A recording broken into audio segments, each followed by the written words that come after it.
అక్క చెల్లెళ్ళు తల్లిదండ్రులకు టాటా చెప్పి రహదారిపై నడుచుకుంటూ పాఠశాలకు బయలుదేరిన మరుక్షణంలోనే అతి వేగంగా కారు దూసుకువచ్చి ద్విచక్ర వాహనాలను అక్కా చెల్లెలను ఢీకొట్టిన ఘటన. అక్క ప్రమాదం నుంచి త్రుటిలో తప్పించుకోగా చెల్లి తీవ్రంగా గాయపడిన సంఘటన మహబూబాబాద్ జిల్లా కంబాలపల్లి గ్రామంలోని 365వ జాతీయ రహదారిపై చోటు చేసుకుంది.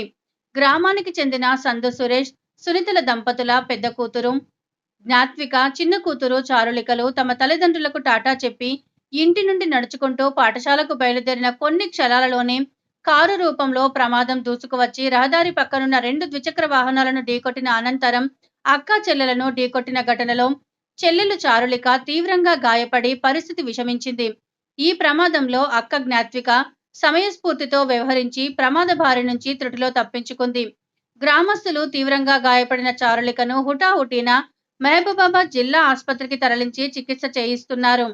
గ్రామంలో వరుసగా రహదారి ప్రమాదాలు చోటు చేసుకొని గ్రామస్తులు ప్రాణాలు కోల్పోవడమే కాకుండా తీవ్రంగా గాయపడుతున్నారని, గ్రామంలో అంతర్గత రహదారులకు అనుసంధానంగా స్పీడ్ బ్రేకర్లు ఏర్పాటు చేయాలంటూ గ్రామస్తులు జాతీయ రహదారిపై రాస్తారోకో నిర్వహించారు.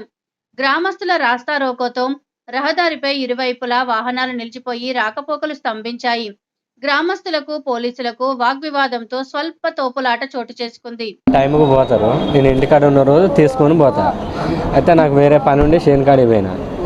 అయితే రోజు పోయి వస్తారు. ఆ పాప పెద్ద పాప, చిన్న పాప తీసుకొని పోతారు. ఇద్దరు బ్యాగులు వేసుకొని పోతారు. ఆ రోడ్డు దాటే కాడ ఆగినట, కానీ కారు రన్నింగ్లో ఉండి గుద్దిందట, ఎగిరి కింద పడదట. ఇక్కడ మెదడు దెబ్బ తాకి మెదడు రగ్గుతా పోయిందట. పిడిసలు వస్తాయి, ఖమ్మం తీసుకోమని అటు తీసుకోమని అంటాడు. స్కానింగ్ చెప్తా అన్నాడు. ఈరోజు మార్నింగ్ సన్న సురేష్ వాళ్ళ పాప స్కూల్కి వెళ్ళే మార్గంలో 360 మరి హైవే రోడ్డు పైన వెళ్తుంటే స్కూల్ ఆగి వెళ్తుండగా అది పెద్ద రస్తా వల్ల కారు పైనుంచి రావడం జరిగింది. 2 బైకులను ఢీ కొట్టి ఆ మిగిలినగా పాపకు దాకంగా పాప చాలా విషాదంగా ఉంది.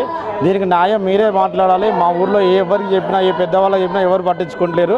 దీనికి మీరే ఉన్నారు. వాళ్ళు ఓన్లీ చేసుకొని బతికే ఓన్లీ వ్యవసాయ రైతులు మాత్రమే. దీనికి మీరే న్యాయం చేయాలని మేము కోరుకుంటున్నాం.